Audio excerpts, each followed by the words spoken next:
100년도 전에 청일 전쟁에서 일본이 이제 청나라를 승리하고 대만을, 타이완을 중국이 뺏기죠. 네. 그리고 한 50년, 60년 일본이 2차 대전 패하고 난 뒤에야 돌려줍니다. 그러니까 중국 입장에서는 대만은 정말 예민한 존재지만 특히 일본이 대만에 대해서 언급하는 건 훨씬 더 예민할 겁니다. 중일 관계가 정말 최악으로 치닫고 있는데요. 그래서 오늘 국회 외통위에 김준영 의원님 급하게 모셨습니다. 어서 오십시오. 네, 안녕하십니까. 반갑습니다. 바쁘시죠? 예, 바쁩니다. 그래도 왜 이렇게 외교 이슈가 많은지 모르겠습니다. 그래도 저희는 나와 주셔야죠. 네. 사진 먼저 하나. 사진 어제 우리 국민들도 많이 봤을 사진인데요. 그제 사진이군요. PD님 사진 준비되나요? 네. 중국의 이제 관영 TV가 촬영한 동영상인데 일본 언론들도 유독 이 사진을 딱 집어가지고 네. 조금 연출된 느낌도 있고요. 예, 제가 보기에는 일단 일본 쪽은 제가 일본 사람 외교관을 만나면 기본적으로 공손한 자세를 합니다. 네. 이렇게 어깨를 벌린다든지 하는 걸 잘 안 하거든요. 거기에다 옆에 보시면 지금 통역 소리를 듣고 있는 것 같고요. 아, 그러네요. 그러니까 네, 일본은 그런데 보통 때의 모습인데 중국은 네. 작정한 것 같아요. 저렇게 대놓고 저 의식한 것 같아요. 저는 둘 다 외교부 국장급이죠? 예, 맞습니다. 네. 같은데 그 중국은 지금 워낙에 이제 민족주의 정책을 하는 것도 있고 그 베이징에 충성 경쟁을 하는 거 있거든요. 처음에 네. 그 총영사도 왜 목을 베야 된다, 더러운 목을 베야 된다고 했잖아요. 그랬죠. 네. 그건을 했는데 그분이 원래 그런 분이 아니라고 아는 분이 얘기를 하더라고요. 그러니까 이걸 베이징이 어떻게 받아들일지 아니까 사실 현장에 있는 외교관들이 충성 경쟁을 하고 저건 중국은 제가 보기엔 이 의도적으로 저 손 끼고 했던 것 같아요. 인민복 입은 것도 뭔가 인민복, 좀 예, 맞습니다. 네, 약간 연출한 네. 느낌? 예, 맞습니다. 네. 자, 우리가 이런 시각으로 보면 안 되는데 그래도 우리 같은 보통 사람들이 보면요. 네네. 의원님. 둘이 싸우잖아요. 네. 우리 입장에서는 네. 잘해봐. 왜냐하면 당장 관광도 묶었고 수산물 수입도 묶었는데 예, 예. 아무래도 그러면 중국 관광객이 또 우리한테 한 명이라도 더 올 거고 예. 뭐 그 자체 분석은 나쁜 건 아니에요. 너무 물론 근시안적이지만 그만큼 네. 그만큼 사실은 이 그 외교의 현장이 국익을 놓고 거의 뭐 정글처럼 전쟁하는 거니까요. 네. 저는 뭐 그 자체는 나쁘지 않은데 우리가 그것도 보고 그래서 이 기회를 최대한 활용하는 건 당연히 활용해야 되고요. 네. 근데 기본적으로 이 타이완은 그냥 불쏘시개거든요. 그러니까 이 동북아에서 주로 네 군데를 얘기합니다. 한반도, 동중국해, 센카쿠가 있죠. 그다음에 대만 양안, 그다음 남중국해, 중국의 그 인공섬이 있단 말이에요. 이 네 가지가 충돌 지점의 가능성이 있는 곳인데 네. 그러면 이 대만 문제가 더 커져가지고 만약 무력에 대한 긴장이 고조되면 우리한테 좋을 건 없겠죠. 그러나 지금 상황은 뭐 우리한테 크게 나쁘지 않다. 그러나 정말 중요해야 될 부분은 뭐 좀 이따 얘기할 수도 있겠지만 우리가 여기서 어느 편을 들면 안 돼요. 기본적으로 약간 애매하게 네. 예, 원론적인 얘기만 해야 됩니다. 지금은 우리 가급적 편 안 들고 싶은데 자꾸 부축이죠. 양쪽에서 편을 들려고 하니까. 그렇죠. 네. 예. 근본적으로 이제 오늘 우리가 이 문제를 어떻게 바라봐야 할지 하나씩 좀 네네. 여쭤보겠습니다. 제가 오프닝에서 말했는데 기본적으로 중국 입장에서는 이 대만이 일본 사람들 언급하는 건 매우 예민한 문제인 거죠. 예, 예.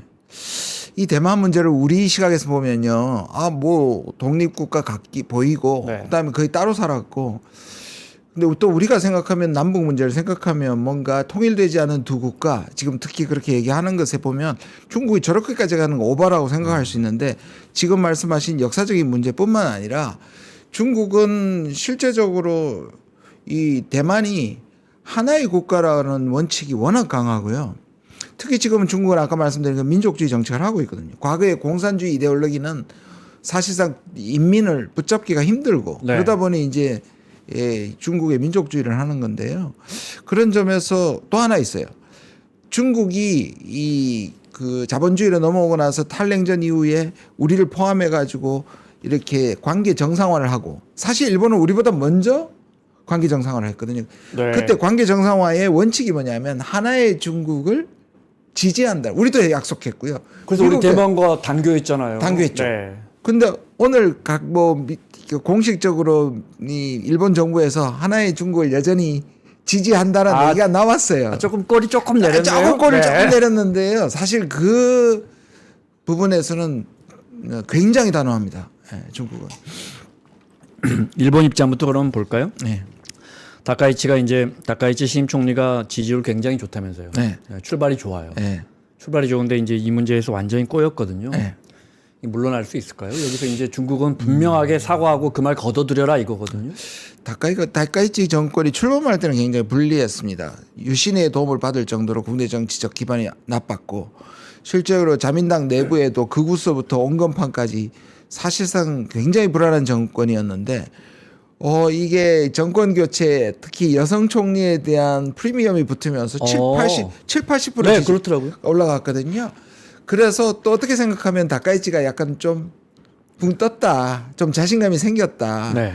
라고 볼 수 있고 지금은 이 서로 상승작용을 일으켜가지고 또 오히려 이렇게 맞서는 다카이치에 대해서 또 일본 국민은 또 지지율은 거두지 않고 있어요. 그 말씀대로라면 두 나라가 충돌만 하지 않고 네. 계속해서 일본 관광 가지 마, 일본산 수산물 먹지 마 이렇게 하면 중국 정부도 사실 손해 볼 게 없고 네. 다카이치도 잃을 게 없다. 권력적으로 국민들만 그렇죠. 힘들죠. 국민들만 힘들죠. 왜냐하면 요즘 이제 국제정치 저는 국제정치학자 출신이니까요. 과거와 다른 것은 과거에는 왜 대외 환경이 그 나라의 국내 정치를 압도했습니다. 그래서 냉전이면 우리가 미국을 선택한다든지. 근데 지금은 국내적인 그 권력 관계가 네. 대외 정책에 그대로 반영되거든요. 실제로 트럼프만 봐도 그렇고요. 그런데 문제는 뭐냐면 아킬레스건을 누가 더 많이 갖고 있느냐. 심지어 기억하시죠? 경주에서 트럼프도 대만 문제 안 건드렸거든요. 그랬네요. 네. 그거는 뭐냐면 히토리를 비롯해서 아킬레스건을 누가 더 많이 갖고 있느냐. 왜냐하면 미국이 중국한테 무역을 더 의존하고 있기 때문에 함부로 못 하는데 일본은 미국보다 더 중국을 때릴 만한 무기가 하나도 없습니다. 그러니까 지지율은 오를지 모르겠지만 단기적으로 그것도 나중에 어떻게 될지 모르고요. 그래서 이런 표현이 과장될 수는 있지만 중국은 일본에 그냥 아킬레스건을 확실히 쥐고 틀어쥐고 있다. 그러니까 목을 쥐고 있다. 이렇게 생각해도 괜찮을 것 같습니다. 양안 문제 이야기하면서 자위대 언급하고 네네. 존립 위기라고 했던가요? 이게 그냥 단순히 센 게 아니고요. 이거 좀 분석을 해야 되는데 왜냐하면요. 자위대는 수비군이잖아요.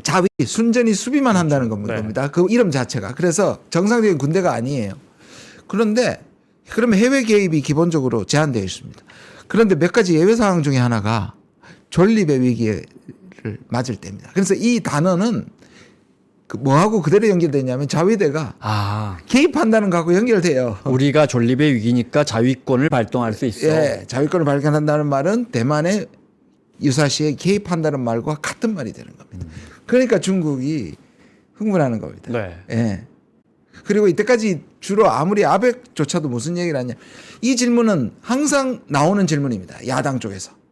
그러니까 아베가 출범해도 이시바가 출범해도 이게 지금 야당 맞아요. 과거에도 이런 식의 이야기는 있었던 것 항상 같아요. 했어요. 기본적으로 네. 포지션을 묶고 가는데 그러면 이때까지 나왔던 대체로는 뭐냐면 일률적으로 얘기하기 힘들다. 이게 피하는 방법이었고 딱 워딩이 나와 있어요. 근데 이거를 금기를 깨고 때려버린 거고요. 자위대가 출동할 거야. 예, 라고 한 겁니다. 그래서 이게 이제 여자 아베다. 실제로 다카이치를 그럼 뭐 취임하기 전부터 우리가 그렇게 얘기를 했는데 오히려 이 부분은 그 부분을 더 한 발 더 나가서 제가 보기에는 우리가 일본의 윤석열이다라는 생각까지 드는 거예요. 의원님 말씀 듣고 보니까 지금 이렇게 일본 관광객들 뭐 중국에서 오는 관광객이 33%래요. 일본에 찾는 외국인 관광객 3명 중에 1명이 중국인 관광객이고 중국인 관광객들이 객단가도 한국보다 높거든요. 이렇게 뭐 수산물 묶여버렸고 지금 2년 만에 풀려고 했는데 그래도 다카이치 지지율은 안 떨어질 가능성이 높네요. 지금은 그렇죠. 근데 이게 이제 계속적으로 일본의 경제가 어렵잖아요. 네. 그리고 심지어 식량 위기라고 얘기할 정도로 지금 쌀이 자급률이 38%밖에 안 되고요. 작년에 비해서 2배로 올랐고 이런 상황이 계속되는 데다가 관광 수입은 최고조였거든요. 팬데믹 이후에 한국 사람들도 거의 1년에 1,000만 명 가고 네. 중국도 1,000만 명 이상 가는데 엔화가 싸져가지고 그게 그렇기도 하고요. 그게 일본 경제의 큰 축인데 이게 장기화됐을 때는 그게 결국 이 지지율이 계속 갈 수 있을까 생각할 수밖에 없죠. 지금은 그런데 말씀하신 것처럼 예 흔들리지 않는 것 같습니다. 보면 늘상 정치인이 소신과 명분을 말하면요. 자기한테 이롭고 네. 말을 아끼고 숙이고 실리를 챙기면 국민이 이로운 예. 그 공식이 딱 또 맞아 맞습니다. 떨어지는 딱 맞습니다. 예, 특히 외교에는 이런 말들은 금기에 속하거든요. 그러니까 구태여 그렇게 얘기할 필요가 없는데 지금까지 대만에 대한 얘기가 또 중국이 이렇게 흥분하는 이유가 자꾸 조금씩 한미일이 수위를 높여왔습니다. 대만 얘기를 아예 안 하다가 네. 문재인 정부 때 실제로 조금 올렸습니다. 그게 뭐냐면 대만 해협의 안정과 평화라는 말을 해요. 이것도 중국이 약간 요즘 말로 긁혔거든요. 근데 그것만 그런 반박할 수 없는 게 뭐냐면 중국이 남북 문제를 얘기할 때 한반도의 평화와 안정이란 말 합니다. 네. 그래서 그 말 못하는데 최근에도 그걸 조금 더 올렸어요. 윤석열 정부에는 무력에 의한 현상 변경을 반대한다. 네. 이 말은 침략하지 말라는 거잖아요. 이번에 팩트 시트에도 현상 변경 들어갔습니다. 들어갔잖아요. 그러니까 어떤 의미에서 우리한테 긁힐 게 더 큰 다행히 우리가 조금 피했는 측면도 있습니다. 예.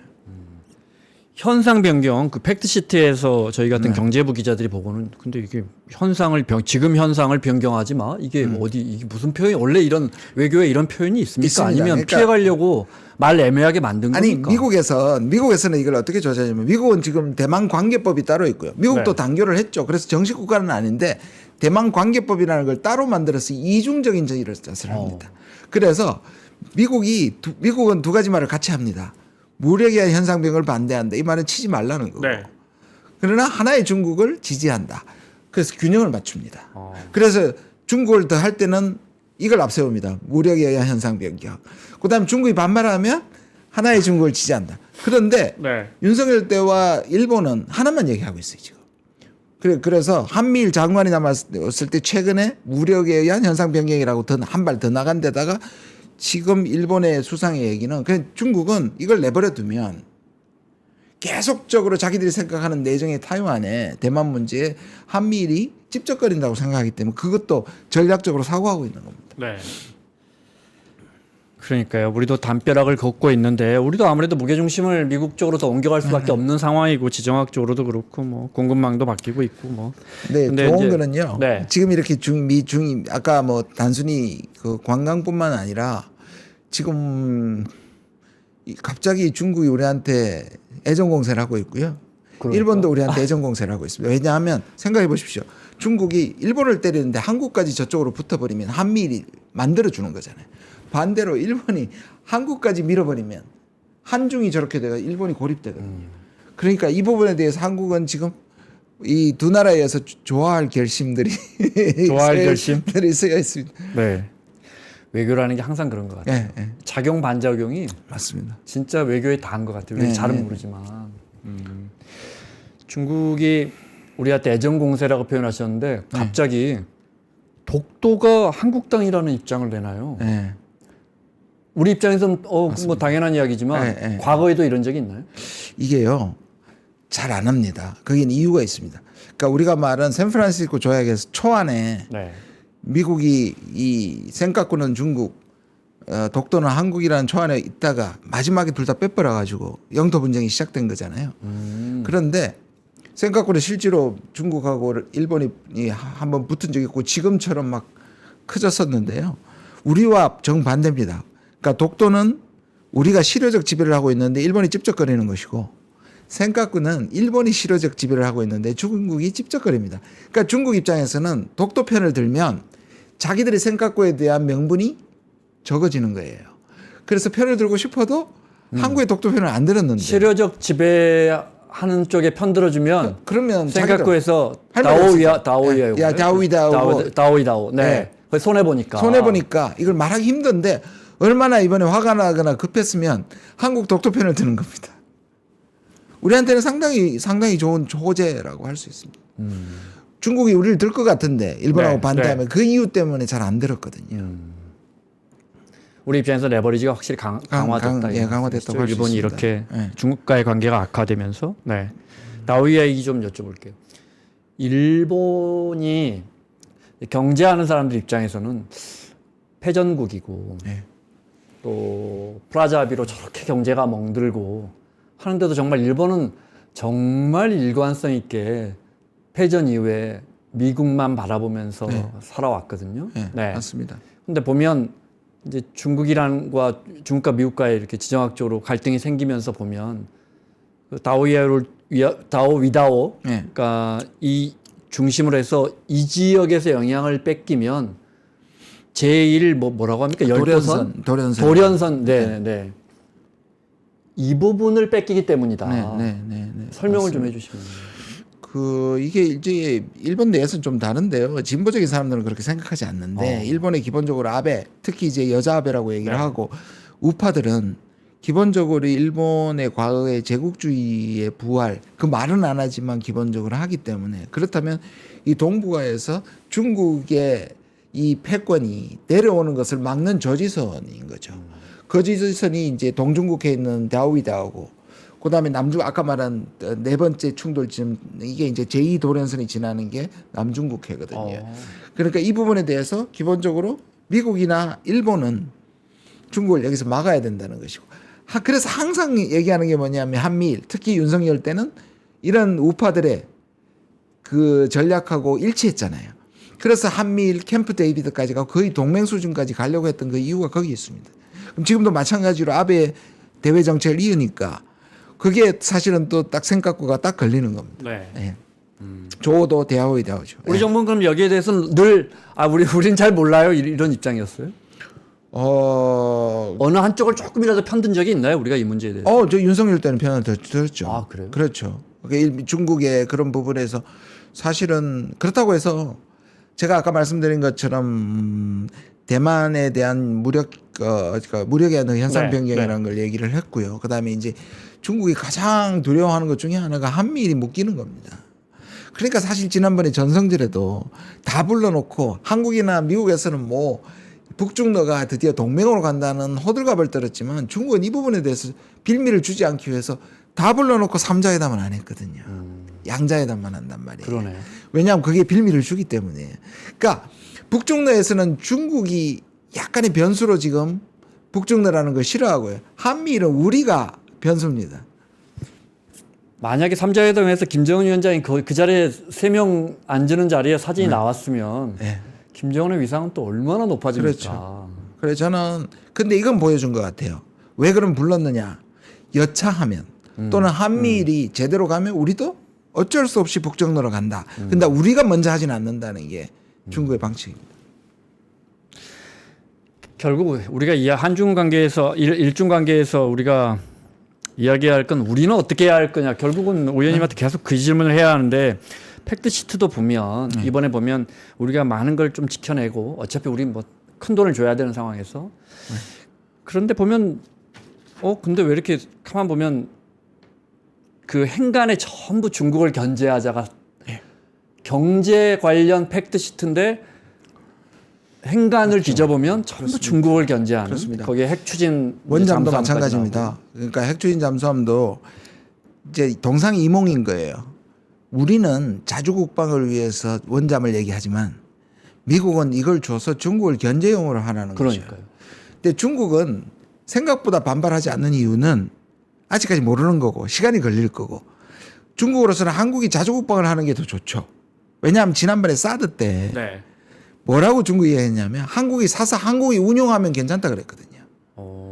그럼 미국을 못 민다는 거예요. 한국에 넣고 중국을 감시할 거라는 북한을 감시하는 게 아니라. 미군이 운용하지 말고 미국은 운용 안 하면 괜찮다 그랬어요. 한국이 하면 괜찮다 그랬거든요. 그럼 지금도 마찬가지예요. 한국의 핵잠이 네. 미국이 한국한테 소위 말하는 전초기지로서의 미국이 만들어가지고 한국이 운용하면서 중국을 견제하는 용어를 쓰면 중국 반발할 거예요. 근데 우리가 오히려 미국의 도움으로부터 벗어나서 하나의 자주국방을 하면 중국은 오히려 수용할 수 있어요. 근데 그거를 중국이 지켜보는 겁니다. 누가 봐도 트럼프 대통령이 핵잠수함 승인해 준 거는 너희들이 잘 만드니까 만들어서 그리고 일단 거길 태평양을 지켜주면 중국의 영향력으로부터 태평양을 그야말로 일선에서 너희들이 지켜 이런 의도 아닙니까? 근데 트럼프 내부가 약간 다릅니다. 일기 때 그랬어요. 일기 때는 북한한테 손 내밀었는데 실제로 볼턴이나 폼페오는 북한 반복주의자서 사실상 사실 하노이를 망친 게 그들이라고 트럼프가 계속 네. 욕하잖아요. 지금도 트럼프는 사실 중국하고 잘 지내고 싶고 사생결단하고 싶어 하지 않는데 그리고 북한하고도 손을 잡고 싶은데 문제는 뭐냐면 루비오나 헤그세트는 그리고 군부는 한국을 이용해서 중국을 반복 반중이거든요. 그럼 우리 측은 오히려 지금이 트럼프한테 훨씬 트럼프를 이용해서 이 군부들의 강경 노선을 잠재워야 하는 게 오히려 키입니다. 지금은 미국이 살짝 갈립니다. 지금. 오. 그런데 폼페오와 그러니까 볼턴 폼페오와 헤그세트와 루비오의 차이는 볼턴은 대놓고 대들었어요. 트럼프한테. 네. 또는 대놓고 회방을 놨잖아요. 볼턴은 좀 캐릭터가 센 사람이. 센 사람인데 네. 이걸 봤잖아요. 루비오하고 헤그세트는 일기 때 봐놓으니까 트럼프를 심기를 안 건드리면서 우리말로 사부작 뒤에서 반중 전선을 만들려고 하고 있어요.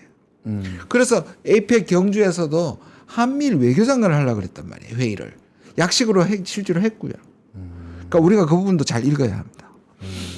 우리는 가급적 아까 말씀하신 전승절 때 네. 북한과 러시아, 중국이 이렇게 한 자리에 안 모였던 것처럼 네. 우리도 에이펙 때는 가급적 한미일이 이렇게 뭉치는 모습을 안 보여주려고. 그렇게 되면 왜냐하면요. 미국은 그런 게 또 있네요. 한미를 묶으면 좋죠. 일본하고 한국이 자기를 대신해서 네. 싸워주니까. 네. 근데 우리 입장에서 우리가 최전선이 되는 거잖아요. 그 중국하고 러시아하고는 적이 된단 말이에요. 그러니까 우리는 오히려 사실 그렇게 갔던 게 윤석열 정부거든요. 그런데 우리는 그렇게 하면 우린 보십시오. 미국이 등 돌려도 우리 경제가 이렇게 휘청하는데 중국이 만약에 등을 돌리면 우리 중국이 좋아서가 아니라 네. 중국이 등 돌리면 우리한테 훨씬 더 치명적이에요. 그래서 3대 3의 신냉전 한미일 북중로로 가는 걸 우리한테 국익에 도움이 안 된다. 이거는 원칙을 갖고 가야 됩니다. 야, 외교는 정말 깊이 들어가면 이거 무협지보다도 더 아니 그러면 만약에 미국이나 일본 정부에서 자 그럼 이번에 한중일 정상들이 간단하게 이렇게 뭐 모양새를 만듭시다 이렇게 하면 우리 외교부는 이런 걸 구체적으로 실무선에서는 어떻게 받아치는 거예요? 그러니까 이제 두 가지가 다 나타나는 거잖아요. 한중 정상회담을 하면서 네. 한미일 외교장관 회담을 하잖아요. 근데 이거는 중국이 또 긁힐 수 있어요. 왜냐? 우리 이재명 대통령이 만약 중국에 국빈으로 갔는데 거기서 북중로 외교장관을 한다고 생각해 보십시오. 그러네요. 그 사실 외교적 결례인데 네. 아까 말한 루비오는 하고 싶은 거예요. 시진핑 와 있는데 보란 듯이. 근데 그것도 이런 숨은 그림 찾기가 있네요. 네, 그럼요. 그것도 사실은 우리가 잘 넘어간 겁니다.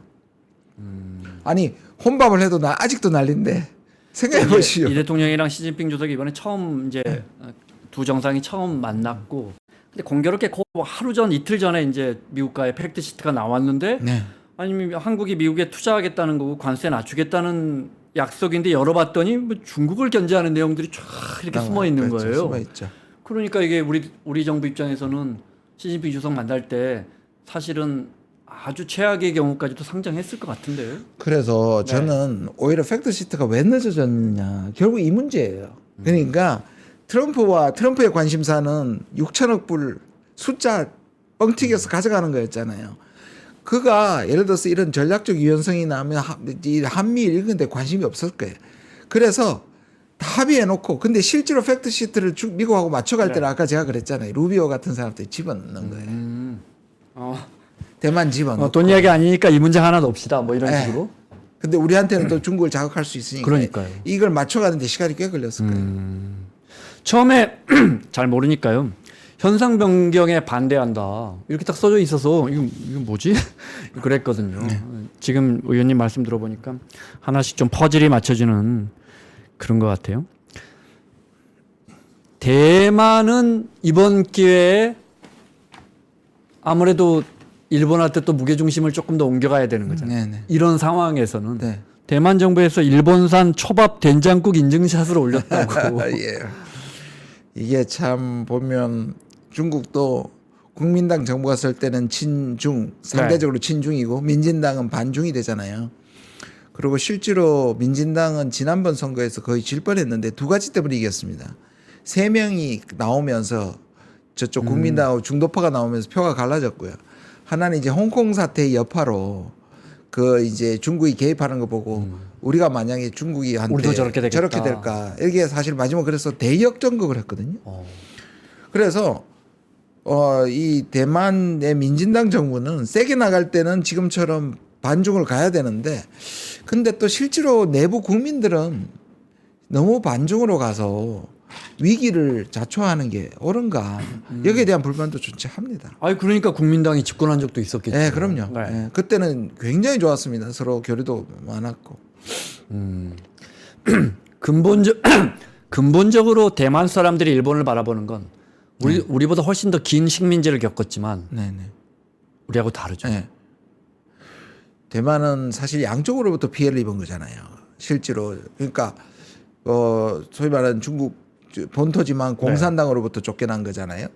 그다음에 이제 일본 제국주의 이 두 개 누가 더 나쁜 악이냐, 차악이고 악이냐에서 기본적으로 직접적 피해를 입어가지고 지금 떨어져 있고 중국의 위협을 지금 받고 있다 보니 그래서 이게 소위 말하는 반공이 가장 잘 먹힌 곳이죠. 우리도 사실은 분단되어 있었기 때문에 반공 논리가 먹혀서 그럼요. 독재자들이 네. 지금까지 했던 거잖아요. 근데 여전히 그런 점에서 대만은 오히려 그 중국 공산당 때문에 일본이 제국주의가 많이 희석되고 실제로도 이 대만을 여행해 보시면 일본풍이 굉장히 많습니다. 네.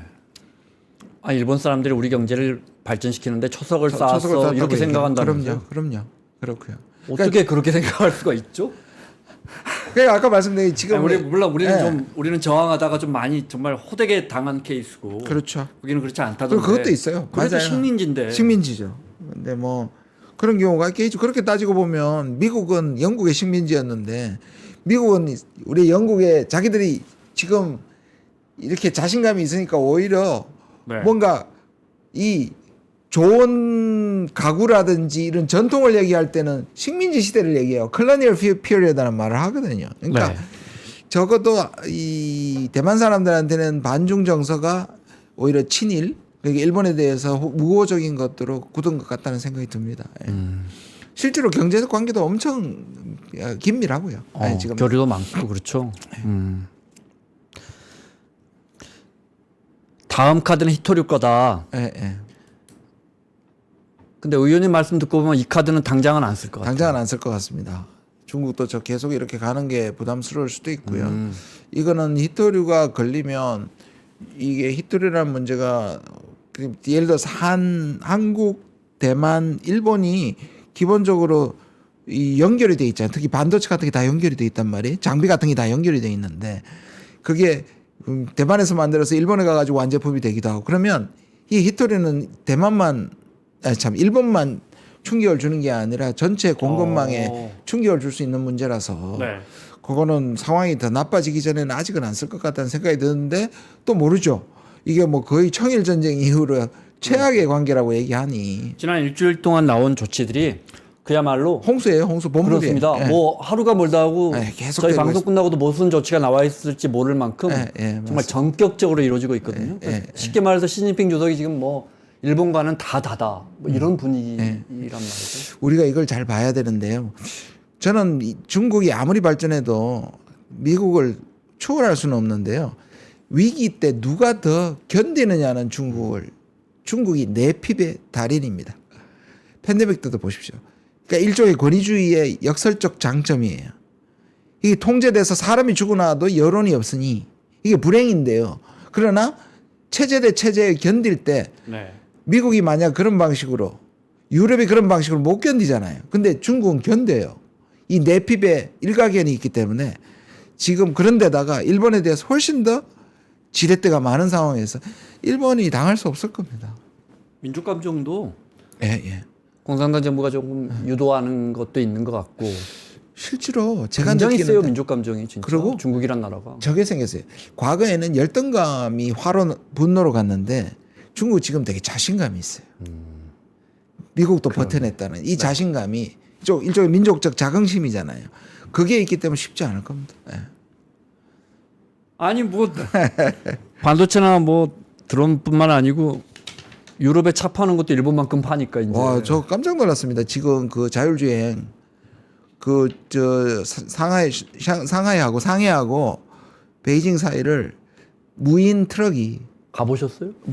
예, 계속 왔다 갔다 합니다. 그 자율주행으로 네. 또 고속도로를 달립니다.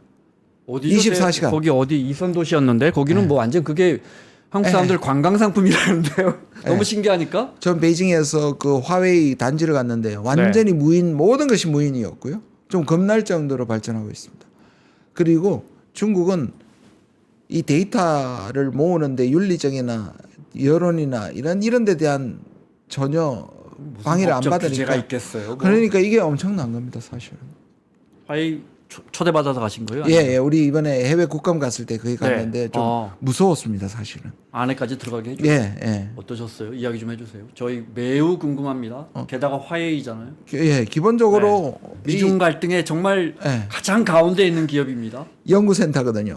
이 연구센터가 거의 모든 게 자동화고요. 그 돈은 기차부터 버스부터 모든 게 무인입니다. 자율주행이고요.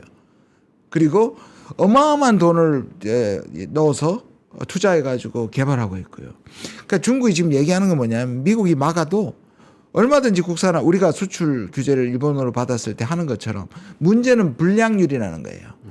불량률은 근데 불량률이 한국이나 미국이나서는 불량률이 생기가 사고가 나면 중단이 되는데 그들은 그런 희생이나 이런 불량을 통해서 시행착오를 겪어서 계속 진화한다는 거예요. 그게 엄청나게 무서운 것 같습니다.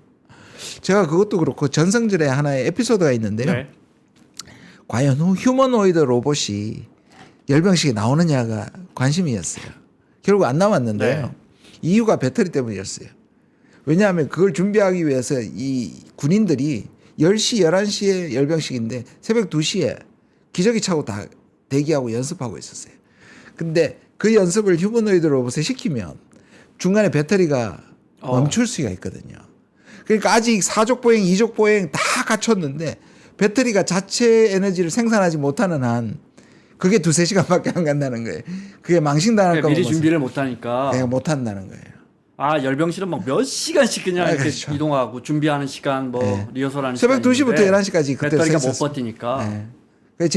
좀 재밌는 부분이었습니다. 그래서 그때 나왔던 얘기가 아직 이 인간의 뱃살이 휴머노이드 로봇보다는 우수하다. 정보통신 마가도 화해를 이야기하셨으니까 네. 미국이 지금 이렇게 중국을 고립시키는 전쟁에서 중국의 정보통신망을 막아도 네. 의원님 가서 현장에서 느끼시는 건 네. 중국 자체가 하나의 완성된 공급망을 만들 수 있잖아요. 아까 말한 것처럼 그게 베스트는 아니에요 중국한테. 근데 일단 시장이 있으니까. 그러니까 중국 시장이 있으니까 그리고 미국이 중국의 무역에 차지하는 게 10%도 안 되는 낮춰놨거든요. 그런데다 지금 금융도 통화도 중국이 그다음 일본이 통화한테 당한 걸 알고 이 통화가 실제로 이 러우 전쟁 이후로 그 러시아에 대한 통화 제재가 제대로 안 통하는 이유가 네. 그 안에서 통화의 체제가 생겨버린 거죠. 기름 갖다 써버리잖아요. 그렇죠. 네. 옛날에는 러시아든 뭐 어디든 위안화나 루블을 안 받았는데 이제 그게 돌거든요. 거기 안에서. 그러니까 사실 트럼프가 저렇게 하는 것이 역설적으로 중국한테는 호재가 될 수 있다고 미국 쪽에서 경고가 나오는 겁니다. 우리 신문들이 어제부터 제2의 청일전쟁이라는 단어를 써요.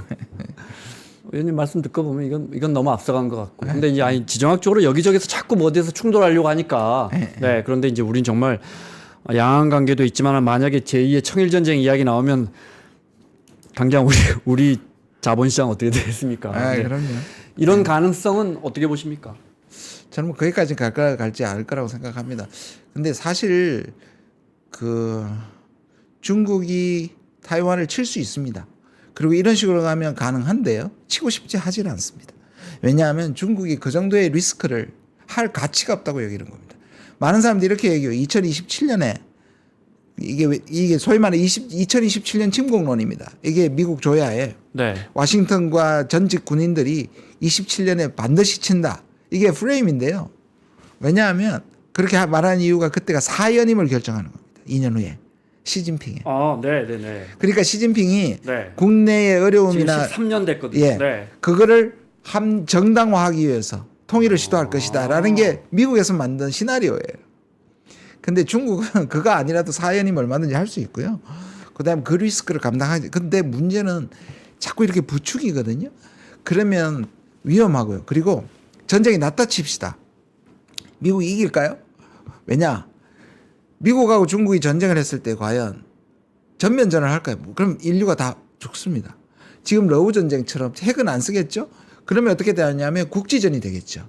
근데 대만 국지전은 미국이 너무 멀어요. 결국 항공모함밖에 갈 수가 없어요. 그래서 지난주에 이 대만에서 했을 때 이 월 시뮬레이션을 그러잖아요. 월 게임을 돌려본 브라운 대학의 교수가 뭐라 했냐면 일주일 안에 항공모함, 미국의 항공모함 2척 침몰, 그다음에 미군 병사 10,000명 이상 죽는다는 그 통계가 나와요. 왜냐하면 미국 너무 멀거든요. 정말 ICBM으로 중국을 때리지 않는 한 여기서 싸울 수가 없어요. 그리고 태평양 함대가 뭐 그러니까 가더라도 예를 들어서 미국으로 쏘는 게 아니라 중국 본토에서 둥펑이잖아요. 그걸 가지고 미국 항공모함을 때릴 때 어떻게 피할 겁니까?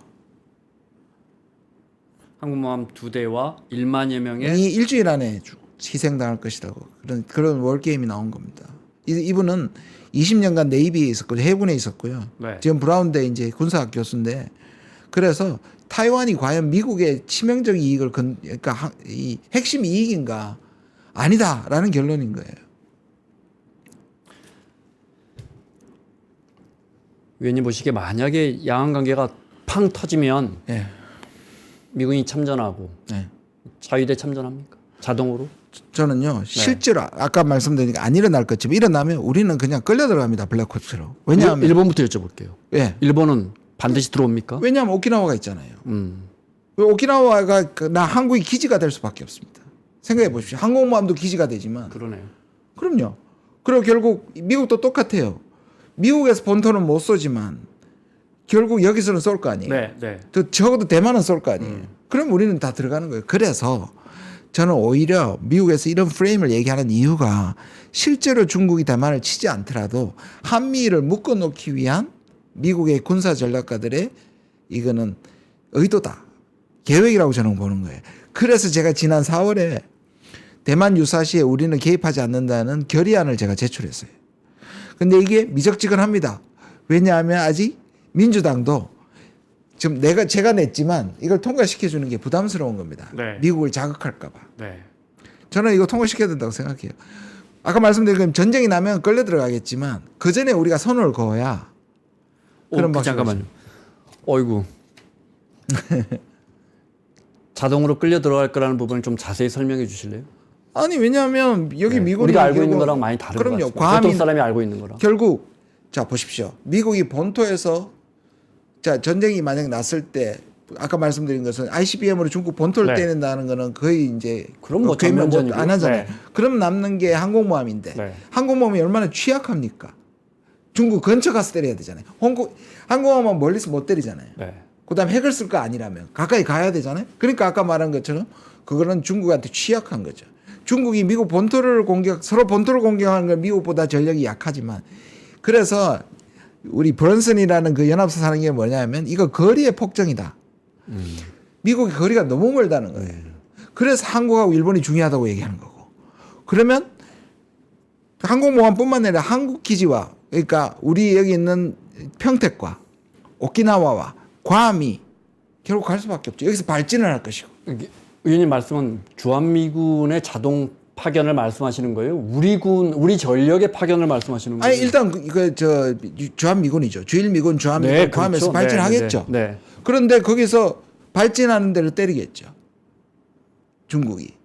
그러니까 본토는 못 때려도 우리가 금방 이렇게 같이 끌려 들어갈 가능성이 매우 높죠. 우리한테 매우 중요한 중요한 겁니다. 그래서 이야기라 입장 정리를 확실히 해야 됩니다. 우리 시청자분들도 사실은 굉장히 놀라거나 관심 갖는 부분이란 그렇습니다. 말이죠. 이런 그런데 이제 미국에서 뭐라고 네. 얘기하느냐면요. 시진핑이 동시에 북한을 시켜서 대만을 먼저 때리면 주한미군이 빠질 때 김정은이 때려라. 그런 음모론까지 미국엔 존재합니다. 실제로 저는 그렇게 생각하지 않습니다. 근데 그거는 우리한테 굉장히 공포스럽죠. 왜냐하면 양쪽에 쌍으로 공격이 내려왔을 때 네. 우리가 막을 수 있느냐. 그래서 제일 좋은 방식은 우리가 그래서 중국을 관리해야 된다는 겁니다. 그래서 아까 같이 한미일 북중로로 딱 나뉘는 거는 매우 위험합니다. 심지어 러시아도 우리는 관리를 해야 됩니다. 아, 물론이죠. 뭐 우리처럼 경제가 큰 나라는 뭐 작은 나라도 관리를 해야죠. 결의안 같은 경우에 제가 이렇게 여쭤볼까요? 가급적 우리가 입장을 안 내는 게 낫지 않습니까? 낫죠. 근데 왜 굳이 우리가 이런 경우엔 우리가 여기서 왜냐하면- 중국 편 들 거야라고 인식될 수 있는 결의안을 냅니까? 이 결의안은 기본적으로 우리 국민들한테 물었을 때 실제로 한 80%가 나옵니다. 아니 생각해 보십시오. 대만이 합법적으로 미국의 영토거나 하와이처럼 괌처럼 그럼 동맹은 우리가 가야 되는데 네. 그런데 국제적으로도 승인되지 않는 곳인데 거기에 우리 젊은 사람들이 우리 군인들이 가야 된다는 것을 아무도 허락하지 않을 거예요. 근데 말씀드린 것처럼 중국한테 아부하기 위해서가 아니라 기본적으로 미국에서 그걸 계속 빌미로 자꾸 대만을 지금 찝쩍거리면서 그다음에 일본이 그렇게 얘기를 해버렸잖아요.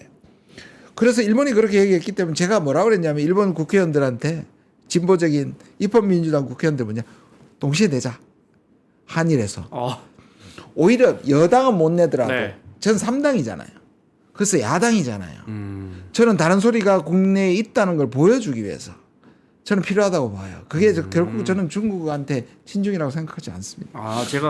제가 잠깐 약간 확대해서 생각했습니다. 그러니까 우리 전체 의회에 우리 국회에 결의안이 가는 게 아니고 거기에 뭐 100여 분이 찬성하시던 50여 분이 찬성하시던 우리도 이런 목소리가 있다라는 걸 거죠. 보여주자는. 그렇죠. 네. 사실 그렇습니다. 근데 이게 결의안은 법적 효력이 있는 건 아니니까요. 하지만 압박은 될 수 있다. 우리가 이런 입장이 있다는 거, 우리 국회에서도 상당수의 의원들이 이런 생각을 또는 일부의 의원들이 이런 생각을 갖고 있다는 것을 보여준다는 게 의미가 있다 이 말씀이시죠. 아까 말씀드린 네. 그 타이완에 미국이 개입하는 걸 반대한다는 분이 오히려 제 결의안을 영어로 번역해 가지고 미국의 의회에 가서 호소한다고 가져가셨어요. 그러니까 이게 보십시오. 러우 전쟁을 보시면 지금 사실 우리의 한국 전쟁하고 너무 비슷해요. 지금 거의 돈바스 지역을 다 잃어버리게 생겼습니다. 우리가 마치 분단된 것처럼. 근데 우리가 생각했을 때는 중국이 저럴 수가 있는가? 대만 이런 것들이 전쟁이 나지 않게 해야 되는 것이 가장 중요하기 때문에 이런 방식으로 이렇게 가열돼서 서로 적대적 공생을 하는 거는 국민들을 사실 볼모로 삼는 거예요. 저는 그러면 안 된다고 생각해요. 이 민진당 정부도 다까이치도 옳지 않다고 저는 생각합니다. 네.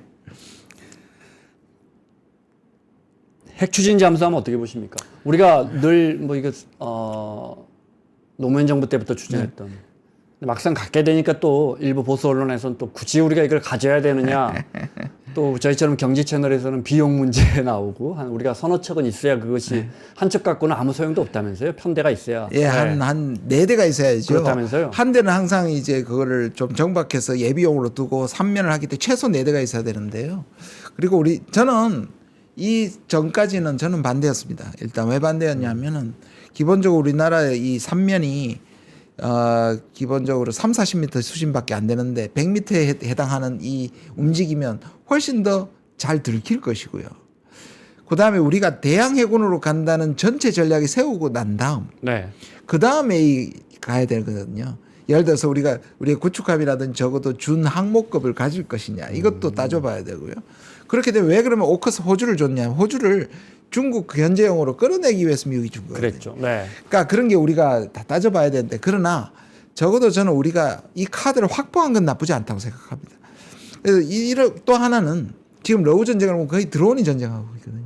그렇죠. 드론이 한 2,000불, 3,000불, 한 3, 400만 원 하는 게 탱크 수백만 불짜리를 또는 비행기 수천만 불짜리를 하루에 몇 때리잖아요. 개를 쓴다더라고요. 네. 그러니까 앞으로의 전쟁은 가성비가 싼 거를 벌떼처럼 보내는 무인 잠수함이 여기를 지배할 거라는 거죠. 그래서 저는 이게 진보의 로망이에요. 저쪽에 핵무장에 대한 일종의 이 대응 그거잖아요. 제한이잖아요. 네. 그래서 이해를 합니다. 그리고 이 정도를 우리가 가져야 되고 그리고 실제로 제철이나 우리가 가지고 있는 비상시에서 우리가 미국의 해구사를 전적으로 못 믿을 때 가져야 되는 건 맞는데 저는 여기에 대해서 너무 많은 그 의미를 부여해서 특히 아까 말씀드린 미국의 군부에 이용당해서 우리가 중국과 맞서는 일에 이 원자력 핵잠수함이 사용되는 것을 막아야 된다. 그래서 원칙을 가지고 출범해야 된다고 생각합니다. 근데 미국은 안 주려고 하는 거거든요. 그러니까 트럼프는 약속을 했는데 호주도 뭐 2대인가요? 그것도 뭐 몇 년 예, 지금 해놓고 3년 진 적이 없습니다. 네. 3년이 없고 그다음에 우리 그 문재인 정부 때 우리가 그 요구했던 미사일 사거리 해제했을 때도 미 군부에서 난리가 났습니다. 그러니까 우리가 가끔 신문지상에서 북러가 저렇게 가까워지니까 러시아가 무슨 재진입 기술 완벽하게 줘서 이 ICBM을 완성시킬 거다. 아니요. 러시아는 그 누구에도 핵심 기술 준 적이 없습니다. 미국도 핵심 기술 초기에 2차 대전 직후에 영국 외에는 준 적이 없습니다. 과연 우리한테 그 기술을 줄 것이냐. 네. 그러니까 트럼프가 이제 처음 미국에서 만들어서 결국 우리가 무기를 사오는 형식이 될 수도 있고요. 그러니까 저는 이게 여러 가지 시나리오가 존재하기 때문에 우리가 잘 챙겨야 됩니다. 근본적인 질문. 우리가 미사일 사거리 받아내고 그것도 사실 점진적으로 하다가 이제 완전히 해제됐잖아요. 네, 맞습니다. 그다음에 핵 추진 잠수함 같은 거. 네. 이걸 예를 들어 IAEA나 이런 데가 아니고 왜 미국한테 허락을 받아야 되죠? 그게 이제 우리의 문제죠. 그게 미국이 한미 원자력 협정으로 딱 묶어놔 버렸고. 그래서 의회 가서 법을 고쳐야 한다. 고쳐야 되는 거죠. 그러니까 그다음에 그 전에 또 하고 아니 근데 우리가 미사일을 요만큼 쏠 수 있습니다. 우리가 이걸 우리는 기술이 있는 나라라서 네. 우리가 이런 잠수함을 만들겠습니다를 네. 왜 미국 의회가 씁니까? 왜냐하면 미국이 무슨 제국의 본부가 있는 것도 아니고요. 그렇죠. 그러니까 한미 동맹은 우리한테 보호도 되지만 미국이 제일 싫어하는 게 연루입니다. 그러니까 우리가 대만에 연루되기 싫은 것처럼 미국은 우리가 공격해가지고 원하지 않는 전쟁에 빠져들기를 원하지 않기 때문에 한국이 북한 전역이나 또는 중국에 향할 정도의 사거리가 필요 없다고 생각해요. 그러니까 사거리에 따라서 미사일은 공격형이냐 수비형이냐 결정되거든요. 그걸 풀어버리면 우리 이제 공격을 할 수 있는 상황이 되는 거죠. 똑같습니다. 원자력도. 네. 그러니까 이제 그러니까 두 가지가 존재하죠. 아까 똑같은 얘기입니다. 미국 시각에서 보면 우리한테 원자력 주는 주든지 핵무기를 가지게 해버리면 우리는 미국한테 더 이상 의존 안 할 수 있단 말이에요. 미국 보면. 그러니까 자주국방을 해버리면 미국이 한국을 마음대로 요리할 수 없는 상황이 되는 거죠. 그러니까 그런 조건들을 군부사부들 보면 그런 조건들을 미국이 지금 풀고 있는 거예요. 아니 그러니까 제가 여쭤보는 건 당연히 그건 무슨 말씀인지 알고 힘의 원칙에서 당연히 받아들여야 되죠. 그런데 이제 그것이 기본적으로 예를 들어 무역이라면 미국이 결정하는 게 아니고 WTO 체제 안에서 결정되는 것처럼 국제 질서 안에서 미국이 주도하는 국제 질서 안에서 결정이 돼야 되는데 안보 문제는 꼭 이렇게 미국이 직접적으로 도장을 찍어주고 우리가 허락을 받더라고요. 아니 관세도 이제 미국이 도장 찍잖아요. WTO는 안 찍잖아요. 시대가. 그러니까 그래서 대통령이 계속 한탄처럼 얘기하는 게 뭡니까? 끝나고 나서 협상 힘길러야 되겠다고. 그러니까 얼마나 답답하겠어요. 실제로 제가 듣기에는 매우 무례하게 대통령한테 협박조로 협상 때 러터닉이라든지 베센트 같은 사람들이 굴었다는 거예요. 그러니까 이게 아마 그런 과정을 겪었으니까 힘을 길러야 된다는 생각이 나오죠. 당연히 맞는 말씀이십니다. 뭐 센 사람들이니까요. 트럼프 대통령이 며칠 전에 러트닉 상무장관한테 관세 못 내리면 너도 잘릴 거야 이렇게. 그러니까 그리고 거기도 완전 네. 경쟁입니다. 숫자. 그래서 이번에 팩트시트를 보면 숫자 맞추기 위해서 모든 걸 연끌했다는 느낌입니다. 실제로 막 아닌 것도 끌어서 6천억 불을 만들어내는 거 보면 완전히 경쟁인 겁니다. 트럼프한테. 핵 재처리 관련해서 그러면 사실은 이제 지지한다였던가요? 문구가 그거였잖아요. 핵 연료의 재처리에 대해서 지지한다는 거 있잖아요. 이거 우리는 어떻게 받아들여야 돼요? 잊어버린 게 세 단계가 필요합니다. 첫 번째 일단 민감 국가 지정부터 해제돼야 됩니다. 그게 윤석열 정부 때 핵무장 때문에 미국은 핵무장 다음 후보로 이란 다음에 사우디 다음에 한국을 할 정도로 의심하고 있습니다. 그러니까 에너지부에서 제일 반대했을 거예요. 원자력 함정도. 그래서 일단 그걸 해제하고 그 다음에 원자력 협정을 개정하고 이 두 개에서 미국의 진정성을 확인해야 됩니다. 그 다음에 적어도 10년 걸린다는 원잠이거든요. 그럼 미 의회를 설득해야 되는데. 그렇죠. 미 의회는 트럼프 지지 보수 진영도 사실 아직도 네오콘이 좀 남아 있고 네오콘들은 일단 이런 거 반대할까요? 반대합니다. 반대하고요. 그럼 트럼프가 영원하지 않잖아요. 지금 당장의 관세에 대해서 대법원 판결도 있고 지금 앱스타인 그 파일 나와서 어떻게 될지 모르고 내년 만약에 지금 이번에 이제 그 뉴욕시장 선거를 봤을 때 내년 중간 선거에 지금 힘이 완전히 빠질 거거든요. 왜냐하면 이미 재선이기 때문에 이런 걸 감안했을 때 여러 변수가 너무 많아요. 예. 그래서 트럼프는 10년 후에 될 그걸 무책임하게 허락했다고 군부는 볼 수 있는 거죠. 우리도 그렇게 봐야 하고요. 마무리를 해야겠습니다. 네. 결국은 우리가 어떻게 균형자로서 살아남느냐. 사실은 뭐 미일 관계가 최악으로 치닫는다 해서 비단 이 문제가 아니고 우리 뭐 100년, 200년 동안 이루고 살고 있는데 우리가 주도성을 확보하고 균형자로서 역할을 조금이라도 키워나갈 수 있는 뭐 그런 방법이 있다면요. 네. 저는 결국 외교는 지렛대 확보 싸움이라고 생각해요. 카드가 많아야 돼요. 근데 실제로 윤석열 정부 때는 일본하고 미국의 카드를 다 쏟았잖아요. 다른 나라와 외교를 안 했어요.